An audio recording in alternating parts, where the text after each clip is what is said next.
Bon, salut les boys. Et salut les boys. Bon, déjà, bon, ouais, désolé pour la semaine dernière, il n'y a pas eu de log. Ça a été un petit peu compliqué la semaine dernière. J'ai eu une semaine chaotique, ça a été le bordel. Donc j'ai pas eu le temps de faire le montage, j'ai pas eu le temps de faire, de faire le montage et de vous sortir l'épisode de vlog. Du coup, je vous fais un petit récap rapidement. Donc j'ai passé 107,5 au bench. Donc je suis content parce que c'était une barre voilà, que je voulais passer depuis quelques temps, comme vous le savez. Et enfin, elle est passée. Et elle est passée très très bien, RPE plutôt facile. Donc je suis satisfait de ça. Le squat, j'ai passé 157. Donc pareil, je suis très content d'avoir passé cette barre. Et le soulevé de terre, j'ai passé 170. 175, pardon, 175. Donc trois belles barres, trois bonnes barres. Donc par rapport à mes max officiels, plus 2,5 sur le bench et sur le squat. Et pour le terre, c'est ce que j'avais fait en semaine 3 de mon dernier bloc. Donc voilà, donc ça s'est bien passé. Là, je pars sur un nouveau bloc. Je pars sur un bloc de 3 semaines. J'ai eu envie de faire des blocs un peu plus courts. Il y a quelques changements dans la prog, notamment au niveau de ce que je fais sur les séances lourdes, lundi, mardi, mercredi. Maintenant, en fait, je vais avoir, au lieu d'avoir 3 singles, je vais avoir un single et 2 back-off où je vais faire par exemple un 3x2 ou un 2x2 où je vais baisser de 5% l'intensité. Enfin, 5%, je vais baisser de 5% la charge de travail. Donc si par exemple j'avais un single à 100 kg, eh ben, je me retrouve avec après un 3x2 ou un 2x2 à 95 kg. Donc voilà pour les changements opérés là à partir de cette semaine du coup pour ce bloc. Donc la dynamique de bloc là, bon bah faut que je me mette dedans, il faut que je me lance. Le dernier bloc a vraiment été génial, c'était que du bonheur. Là, j'ai fait ces petites modifications parce qu'en fait, je me suis rendu compte que quand j'arrivais sur la fin des blocs, faire 3 singles vraiment aussi proche de mon max, voire plus haut que mon max, c'était vraiment difficile à mettre en place. Pas forcément d'un point de vue technique, mais d'un point de vue taux de réussite. Parce que j'arrive à mettre en place ma technique maintenant sur des charges un peu plus lourdes, là où j'avais ce problème avant. J'arrive à bien même faire le mouvement, mais le problème c'est le taux de réussite. En fait, quand je m'approche là, vous voyez sur le 107, je vais faire 3 singles à 107. Ce qui s'est passé, c'est que j'ai fait ma première barre, je l'ai réussi. Ma deuxième barre, je l'ai loupé à rien du tout, mais je l'ai loupé. Et du coup, la troisième barre, en fait, je l'ai même pas tenté. J'ai fait un single à 102. Donc voilà pour vous expliquer. J'ai fait la même chose pour la barre à 157 au squat. J'ai réussi ma première. Ma deuxième, ça a été vraiment une très très grosse bataille. Et du coup, la troisième, j'ai fait une barre à 150. Et 175, je crois, je me rappelle plus ce que j'ai fait. Je crois que j'ai fait un single à 175. J'en ai peut-être fait deux, je sais plus honnêtement, je me rappelle plus des perfs. Donc voilà pour vous tenir au courant. Là, je dois emmener mon chien chez le vétérinaire pour qu'il fasse son rappel de vaccin. Et puis je vais m'entraîner juste après. Donc je vous mettrai les images, je vous montrerai un petit peu comment on fait. Si je voulais faire un petit point au niveau des vlogs, du montage des vlogs, je vais peut-être moins me prendre la tête la durée du vlog, peut-être repartir sur des vlogs un peu plus longs où je développe un petit peu plus. Sur les fins de vlog notamment, comme ça je garde le début tel quel, donc c'est-à-dire je fais une petite introduction assez courte, la partie entraînement où je vous montre mon échauffement, ensuite je vous montre le boulot et après je vous montre les perfs de la semaine. Ça je vais garder tel quel, comme ça vous avez tout rapidement et si vous en avez marre vous pouvez vous barrer après ça. Et si vous voulez voir un peu plus de développement, un peu plus de feedback, de ressenti sur la semaine, etc., et ben vous aurez une partie un peu plus longue après, parce que je me suis rendu compte que, comme dit précédemment, en fait moi les vlogs je les re-regarde derrière pour avoir mes ressentis, etc. J'aime bien aussi me les refaire pour voir au niveau technique qu'est-ce que ça dit et voir qu'est-ce que je raconte pour voir aussi comment j'évolue dans ma manière de voir le sport. Je trouve ça intéressant d'avoir un retour en fait en direct de ce que je fais d'une semaine sur l'autre, d'un mois sur l'autre. Et ça me manque en fait d'avoir ces parties un peu analyse où je vais un peu plus loin, où j'explique un peu plus mon ressenti, j'explique un peu plus les cues techniques que j'ai pu mettre en place. Donc Donc voilà, je voulais juste faire ce petit point. Allez, je vous embête pas plus longtemps, je vais y aller et je vous dis à tout de suite pour les entraînements et à tout à l'heure pour le récap qui donc sera un peu plus long.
Et salut les boys, j'espère que vous allez bien.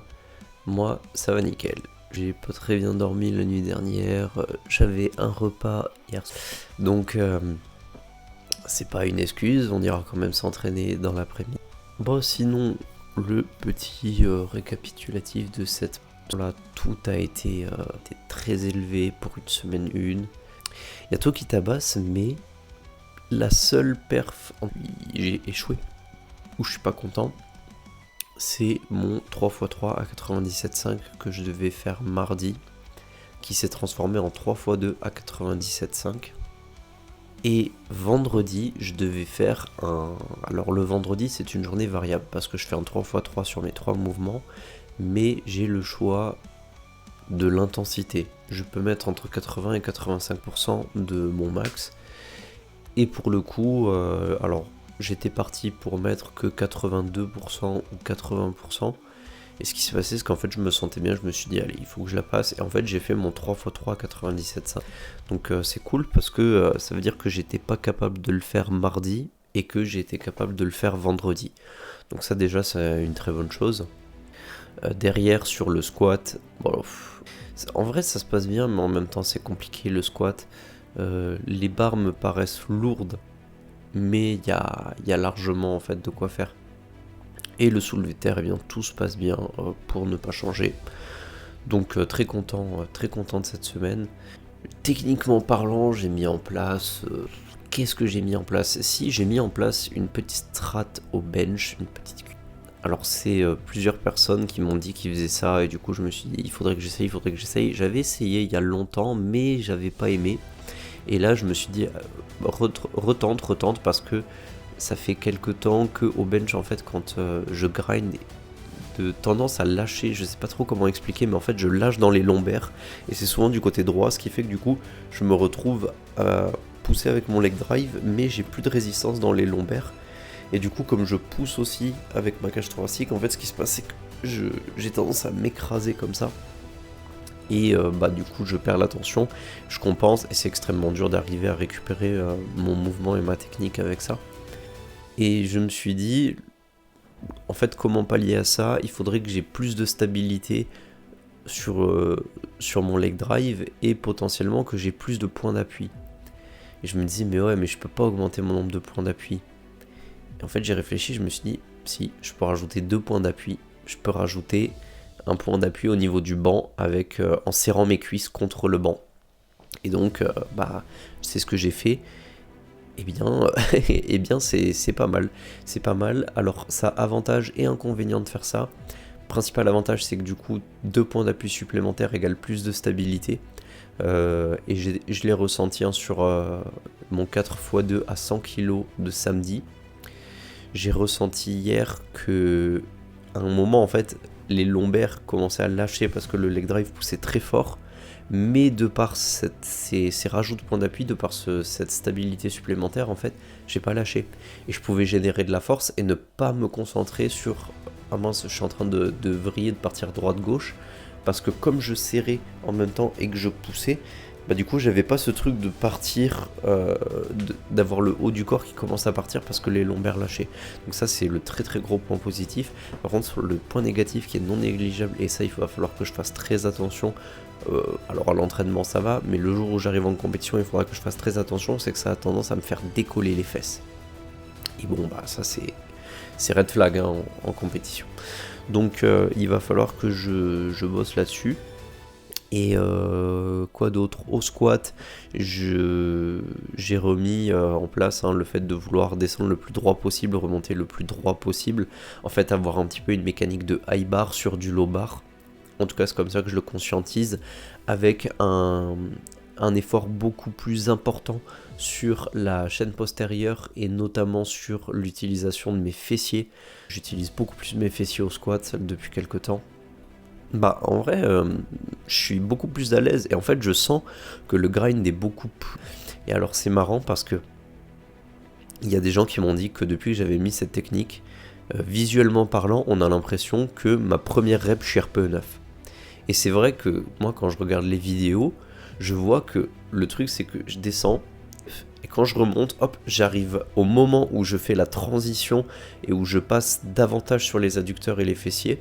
Chose que je faisais aussi avant, mais pas exactement de la même manière, parce que j'avais tendance à lever un petit peu plus mon buste et faire mon extension de hanche avant, ce qui fait que je me retrouvais à devoir faire une extension de buste et en fait je forçais sur les lombaires. Et je me suis fait mal aux lombaires sur ma dernière série lundi, et je me suis dit putain faut que je change ça, j'en ai marre. J'en ai marre en fait d'avoir des douleurs au squat, au lombaire que je devrais pas avoir quoi. À la base, j'utilise pas mon dos au squat, en tout cas très peu, c'est juste pour stabiliser. Et je me suis dit, allez, reviens sur ta technique que tu faisais, où tu descends très droit. Et oui, je suis plus lent. Oui, il y a un gros frein où je ralentis quand je suis en bas, quand je commence la remontée. Mais putain, en fait, je peux grind beaucoup plus longtemps. Et musculairement parlant, je sens que, en fait, il y a tout qui part dans les adducteurs, dans les fessiers. Et je sens que je génère beaucoup plus de force quand je suis sur ces zones-là, sur ces groupes musculaires-là, que quand je suis sur la zone lombaire. Parce qu'en fait, la zone lombaire, c'est pas du tout. Donc, ouais, vraiment, le squat, je bosse ça. Et c'est agréable parce qu'en fait, là, je passe là, je mets en place ce qu'il faut quand même. Là, vous voyez, vendredi... au squat j'ai passé un 3x3 à 140 et du coup hier j'ai fait 4x2 à 145. Je me tue quand même et je fais ça sur les 3 mouvements, mais au squat j'y suis encore plus sensible, c'est à dire qu'à la base je devais pas mettre 140, je devais mettre 137 vendredi, mais comme je me sentais bien, je me suis dit mais 140 parce qu'il va falloir. Hier je me suis dit c'était 143, je sais plus combien, donc en fait j'avais le choix entre faire 142 et 145, j'ai fait 145 parce qu'à un moment il faut progresser, mais je ne tombe pas dans le piège. Rappelez-vous que le dernier blog j'avais dit oui j'ai voulu mettre trop parce que je voulais à tout prix avoir telle charge, je l'avais fait dans une optique d'avoir une charge pour une finalité, pour arriver à une échéance. Là je suis pas du tout dans cette optique là, ne vous en faites pas, je suis pas en train de refaire les mêmes erreurs. Là je suis en train de prendre des décisions qui sont cohérentes avec mon état de fatigue, cohérentes avec ce que je suis capable de faire et cohérentes avec mes ressentis.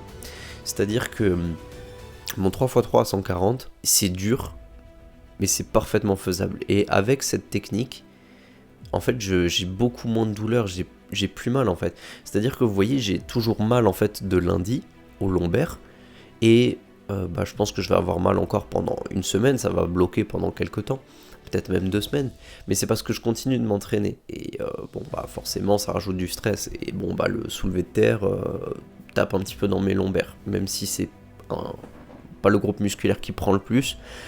Forcément je stabilise, au squat aussi, donc il y a toujours un petit peu les lombaires qui travaillent, donc c'est normal que je les sente et que ça mette du temps à récupérer, mais ça n'empire pas, ça ne fait que s'améliorer, j'ai de moins en moins mal, et ça ne m'empêche pas de squatter, ça ne m'empêche pas de faire du terre. Vous voyez, je me suis fait mal en fait en début de séance lundi sur mon squat, et j'ai pu terre après sans aucun souci.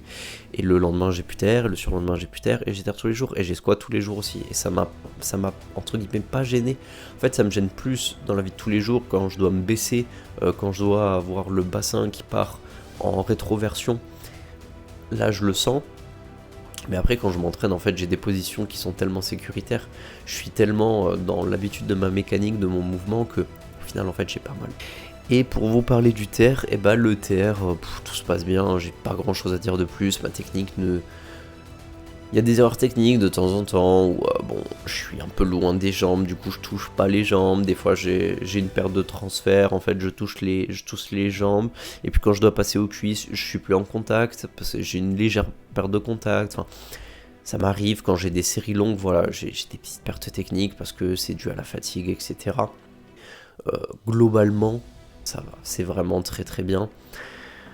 J'ai fait une modification aussi, je sais pas si j'en ai parlé au début du vlog, je me rappelle plus, mais j'ai fait une modification, alors j'ai fait 2 grosses modifications sur ma programmation. Première modification sur la prog, c'est que maintenant je vais faire des blocs de 3 semaines, voilà, je reviens en bloc de 3 semaines, parce que 4 semaines c'est un peu long, et en fait j'aime bien aussi parce qu'en 3 semaines, les progrès sont moins facilement visibles, ce qui fait que pour construire sur du long terme, faire 4 blocs où je peux travailler 4 choses différentes, je trouve ça plus sympa. Là actuellement, peut-être que je changerai d'avis plus tard, mais là en ce moment, avec ma dynamique, avec ce qui se passe aussi à côté dans ma vie et tout, j'ai plus de facilité à me projeter sur 3 semaines que sur 4 semaines. Alors on peut se dire qu'une semaine c'est rien, mais en vrai une semaine ça fait beaucoup de différence au niveau d'une programmation et au niveau de la gestion des charges de travail. Comme c'est des blocs où je commence très haut semaine 1, ça me permet en fait de pas arriver semaine 4 où j'ai des charges que je suis incapable de soulever et où le taux de fatigue atteint des phases stratosphériques. Donc je suis content d'avoir mis en place ça là, les blocs de 3 semaines, et j'ai fait une modification parce que je me suis rendu compte sur mon dernier bloc que faire des 3x1, donc 3 singles sur lundi, mardi, mercredi, et faire un SBD samedi où je fais des singles aussi. Niveau fatigue, c'était chaud, dans le sens où c'était chaud, pas sur les premières semaines, mais sur les dernières semaines. Et en fait, les dernières semaines, c'était vraiment dur. J'arrivais pas, en fait, j'avais un taux d'échec qui était beaucoup trop élevé.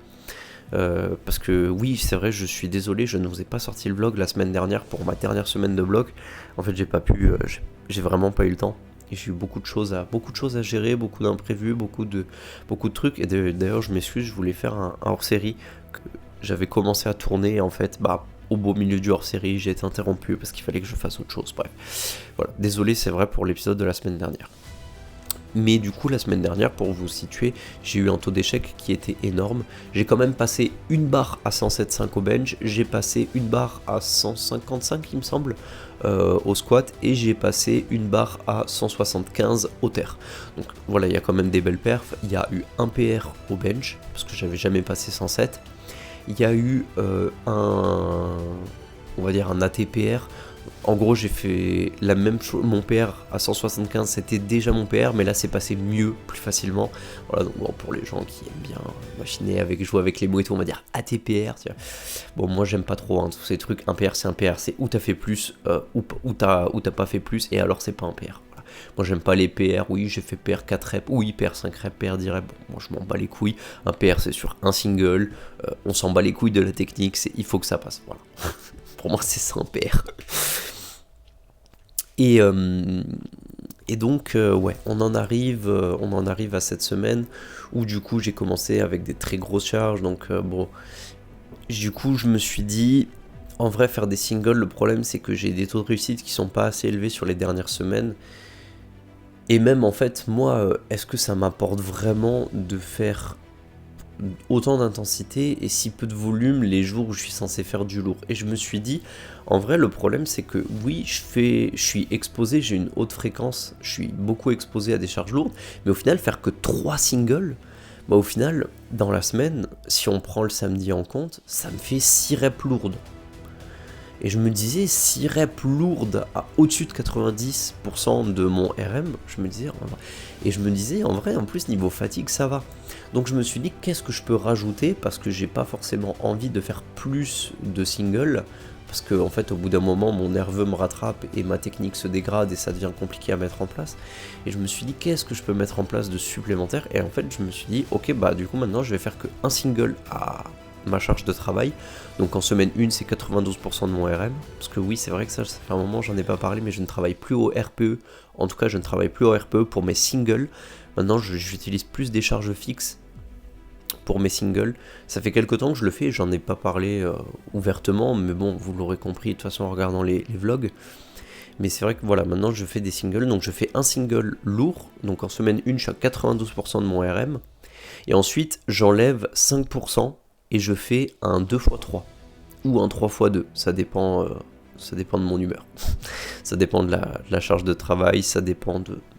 Mais du coup, je me retrouve, bah admettons, si je fais, je sais pas moi, un single à 100 kg, et ben ça veut dire que j'enlève 5%, donc ça veut dire qu'après je vais faire un 2x3 ou un 3x2 à 95 kg. Et en fait, ça c'est bien parce que, entre guillemets, j'enlève que 5%, ce qui représente pas énormément, même si bon, sur une charge à 100 kg, oui, ça fait 5 kg, sur une charge à 200 kg, ça fait 10 kg, mais ça reste quand même des charges qui sont relativement élevées et qui me permettent de travailler, et ça me fait faire du volume sur des charges qui sont élevées. Enfin, il y en a qui diront ouais 2 reps c'est pas du volume, oui 2 reps c'est pas du volume, mais 2 reps sur une charge qui est extrêmement proche de ton max, c'est du volume au final sur de l'intensité, enfin vous avez compris je pense ce que je veux exprimer par là. Et donc c'est le deuxième gros changement de ce bloc, c'est que je fais un seul single lourd et derrière j'enlève 5% et je fais un 3x2 ou un 2x3. Donc voilà les boys pour le résumé de cette semaine. Voilà, bon je vous avais prévenu en début de vlog que j'avais plus trop envie de me prendre la tête à vouloir à tout prix faire un super truc et tout, parce que bah en fait ça me manquait ces moments où je parlais. J'avais commencé de faire un épisode, pour l'épisode de la semaine dernière, et en fait je suis complètement parti en roue libre, où je commençais à raconter ma life, je vous disais ce que je faisais et tout, et bon bah du coup je me suis dit ouais, je vais pas avoir le temps de monter ça parce que c'était un épisode qui était très long, j'ai pas eu le temps en fait tout simplement. Donc voilà, on revient sur des formats de vlog. Je vais essayer quand même de pas faire des trucs qui durent 3 heures. On réserve, je dis ça, 40 minutes, et je dis ça, et on va essayer de réserver ça aux épisodes hors série. N'hésitez pas à me faire un petit coucou dans l'espace commentaire.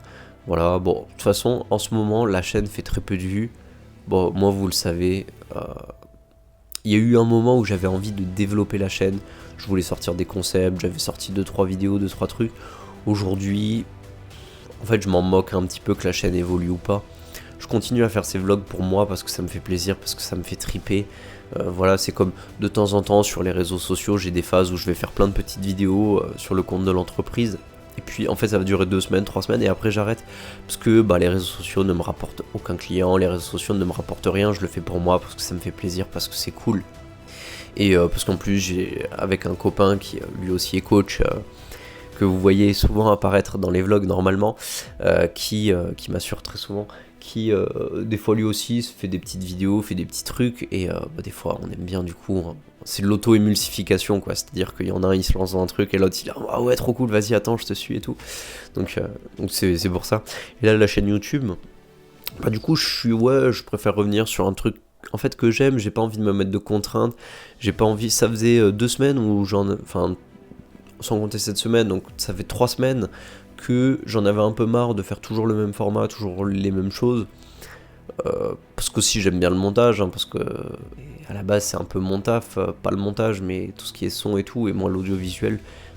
Donc faire toujours la même chose aussi c'était un peu rébarbatif, et quand je montais les vlogs, alors oui du coup ça allait vachement vite, hein, parce que je fais tout le temps la même chose, mais je prenais beaucoup moins de plaisir à faire le montage, enfin en tout cas sur là les dernières semaines. Mais en tout cas, voilà, je voulais vous le dire. Manifestez-vous en commentaire si ça vous fait plaisir. Vous manifestez jamais, donc j'imagine que vous en foutez. De partager, comme on dit, la majorité silencieuse, et je comprends absolument, parce que moi-même, je laisse 15 ans d'utilisation de YouTube, je crois que j'ai laissé 2 commentaires, donc je comprends tout à fait si vous n'êtes pas enclin à laisser de commentaires. Par contre, ça, je vous le demande, si jamais ça vous plaît, c'est pour vous. Surtout, abonnez-vous, voilà, abonnez-vous, parce que comme ça vous aurez tous les vlogs. Après, de toute façon, c'est pas compliqué, hein, il y a un vlog qui sort par semaine, ou presque, quand il y a des empêchements. C'est rare quand même, hein, qu'il y ait des empêchements, mais il y a un vlog par semaine, ou presque. Mais voilà, c'est le petit rendez-vous. En ce moment, j'ai pas trop d'objectifs. Voilà, bon, j'ai arrêté le podcast d'ailleurs. Hein. Bon, ça fait quelques temps. Pour ceux qui avaient suivi le podcast que j'avais lancé, Corpus Annum, c'est pareil. Bon, j'ai mis en stand-by en ce moment parce que, bon, déjà, ça fonctionne pas. Parce que moi, l'intérêt du podcast, c'était, oui, certes, de partager, mais le truc, c'est que si je partage et qu'il y a personne qui regarde, c'est comme tout, hein. Je vais pas commencer à lancer 50 milliards de projets si ça ne me rapporte entre guillemets rien. Là, les vlogs me rapportent rien sur un aspect financier, mais ça me rapporte énormément dans le sens où après moi je peux revoir les vlogs, je peux voir mon ressenti, je peux voir mes mindsets, puis voilà, et puis si ça peut vous servir, parce que moi les vlogs très concrètement, je les ferai quand même si je les postais pas sur YouTube. Alors certes, je filmerai peut-être pas forcément des moments comme ça où je parle aussi longtemps et où je développe autant. Mais en tout cas, ce qui est sûr, c'est que je me ferai des messages vocaux, où je ferai des trucs où je dis ouais, alors là, tu vois, récapitulatif de cette semaine, parce que je suis comme ça, parce que j'adore faire ça, parce que c'est mon kiff. Voilà, vous l'avez compris de toute façon, si vous suivez les vlogs, vous avez vu que mon kiff, c'est j'adore avoir des datas. Là, si vous regardez mon programme d'entraînement, il y a le nombre de reps, le nombre de séries, les intensités cibles, les charges optimales à peu près en fonction des intensités cibles du moment, il y a le tonnage en fonction de l'exercice, en fonction du jour, en fonction de la semaine, le nombre de séries par semaine, le nombre de reps par semaine. J'ai un nombre de data qui est énorme, ce que en termes de macro à peu près où j'en suis, enfin. Et moi j'aime bien faire du tracking de tout ça parce que ça me permet d'optimiser mes séances, ça me permet d'optimiser. Et j'ai des datas qui servent à rien, j'ai des trucs qui servent à rien. Le tonnage, honnêtement, ça me sert à que dalle. Je kiffe traquer ces trucs, parce que c'est rien à faire, hein. Sur mon tableur Excel, c'est-à-dire que je rentre une formule, je dis c'est l'association de cellule A plus cellule B plus cellule C, et boum, en fait, il le fait tout seul. Et en fait, ça me fait délirer de voir que, oh tiens, cette semaine, j'ai soulevé 25 tonnes. Voilà, moi, ça me fait kiffer. C'est con, mais c'est rigolo. Et bon, je dis que ça sert à rien, mais en plus, ça sert pas vraiment à rien, parce que d'un bloc sur l'autre, des fois, le tonnage, je m'en sers comme indicatif. Je m'en sers comme indicatif volume, pour contrebalancer volume-intensité. Enfin, bon. Donc au final, ça sert pas tant à rien que ça. Mais voilà. Bon les boys, je ne vous embête pas plus longtemps, cet épisode de vlog a été, je pense, un petit peu long, je sais pas du tout à combien de temps on en est. À la semaine prochaine, entraînez-vous bien, ne lâchez rien, faites les efforts qu'il faut, continuez, voilà. Faites tout ce qu'il faut, entraînez-vous. Je vous dis à la semaine prochaine pour le prochain épisode de vlog où on sera donc en semaine 2. Ciao les boys!